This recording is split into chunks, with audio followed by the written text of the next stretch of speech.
You're tuning into Black and White Sports on YouTube. The no-holds-barred truth on sports. The main event starts. All right, Black and White Sports supporters. Well, this is something we have talked about in the past on Black and White Sports 2 when I was covering the NFL on that channel before we created a all-football channel.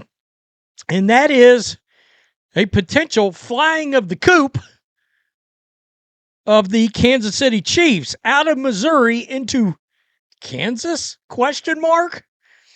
And, of course, what everybody wants when they love new stadiums, entertainment districts, all this kind of thing. It's what Cleveland is trying to get done for their stadium. It's what the Bears hope to get done. That's another one we've covered a lot. With their stadium, what's going to happen there? Are they going to Arlington Heights? Who knows? This is a whole different thing. By the way, the Bears have brought up going to Indiana. Actually, I meant to make that video, and I freaking forgot. Got so busy because of the Diego Pavia Michigan Wolverines fiasco the last week, I wasn't able to jump into that. I'm jumping into this because this is from today, and it's from about an hour ago. You see that headline. Kansas says the Chiefs are serious about jumping the state line. Lawmakers are going to talk on Monday. Now, of course, keep in mind, everything can be leverage. Everything, all right? Everything can be used as leverage. One side can be used against the other side for its benefit. You get the point. Kansas legislators are poised to discuss a proposal between the Kansas City Chiefs and the state of Kansas on Monday. One lawmaker who will be part of those discussions told the Star on Thursday.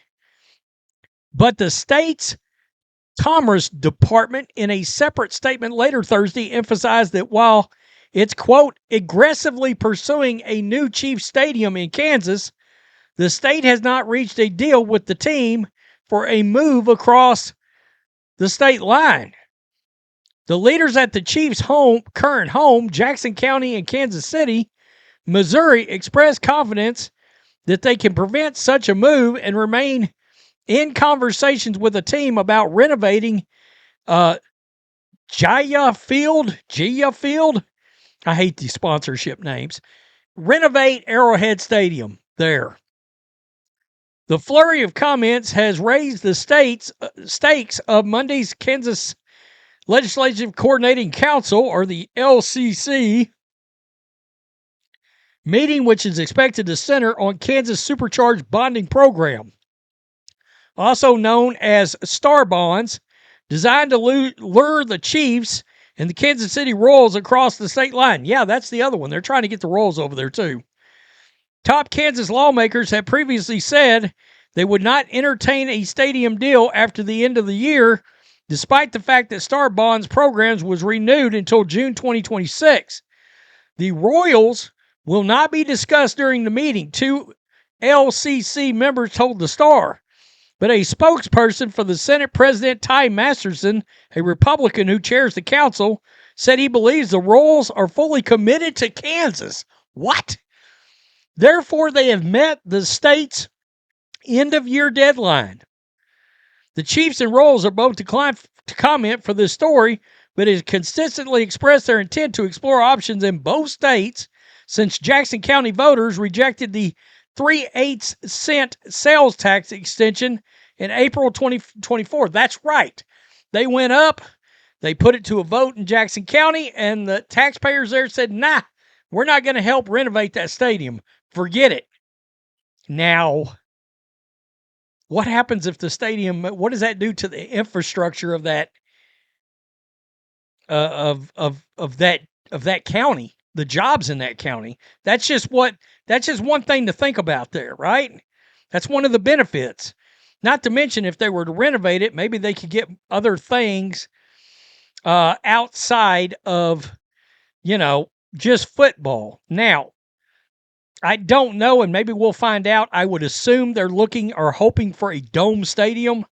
in Kansas, which would open the door. That's why all these places want Chicago, which it's unfathomable to think about Cleveland and Chicago and Kansas City not playing outdoors, because it's sort of, we've seen playoff games where the weather is part of the story. But they want all these big events, WrestleMania and all these, monster trucks and Taylor Swift and all this sort of thing. And they want that in those new stadiums, right? They got to be domes to be able to get that. No agenda has been made for Monday's highly anticipated meeting, but it could serve as a major benchmark in a protracted fight over the teams between Kansas and Missouri after both states passed their own incentives packages. The LCC, let me correct you, Star, on Monday could provide both the clearest picture of the Chiefs' offer in Kansas and the seriousness with which the team is considering moving of the stadium it has called home since '72. Intense speculation about the focus of Monday's meeting raised alarms in the Chiefs' home state of Missouri as officials there traded information, sought answers about what the team's intentions would be. Wow, they're freaking out. Quote, there's a lot of anxiety today. And again, I think it's just an outward symptom of the fact that people care a lot about the teams. Kansas City Councilman Wes Rogers told the Star in a phone call. Missouri officials have routinely touted ongoing conversation with teams. As speculation about the focus of Monday's meeting in Kansas circulated widely, Thursday afternoon, leaders in Jackson County and Kansas City expressed confidence about the Chiefs remaining in Missouri. Quote, I continue to have really good conversations with the Chiefs.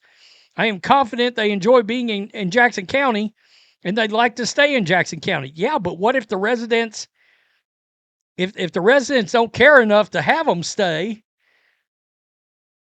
That's the thing. If Kansas can pay more and do more things, they're going to win this thing. Meanwhile, Kansas City Mayor Quentin Lucas, in a news release Thursday, said the city, quote, does not negotiate in public. As the city and our Missouri partners continue discussions with our long-term partners at the Chiefs and Royals, we remain steadfast in working towards an arrangement in the best interest of our community and the greatest success of teams on and off the field.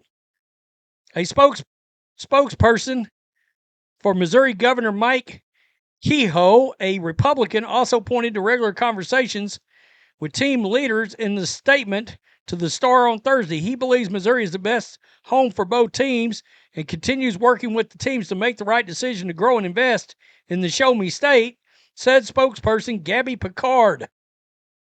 Wow. So that's where we'll hold off, but that looks like it's getting a lot more serious than people thought it was going to be. I mean, I think a lot of people, at least I thought, okay, well, Kansas is leverage. But then, as they brought up, and I had forgotten because I did a video on it, the Jackson County tax vote. And when that got shut down, well, that sort of changed things. And I wonder, how do the residents of Jackson County feel about losing the Chiefs? I understand a lot of people, look, Mike Florio loves to bang this drum. Well, the rich owners should cover all the expenses of the stadium. Yeah, but that we know that's not how this works. All right. I understand not wanting to pay any of it. I get it. But there are benefits to the county of having those teams around, too. Maybe they feel like the benefits don't outweigh the 3/8 sales tax increase. And look, that's the right of the voters. That's why they vote. Man, this is going to get interesting. Can you imagine the Chiefs playing in Kansas? Wow. One side of my family's from Missouri. That's interesting. Peace. I'm out. Till next time. Thanks for watching the show. Be sure to like, comment, and subscribe. Be sure to tune in next time on Black and White Sports.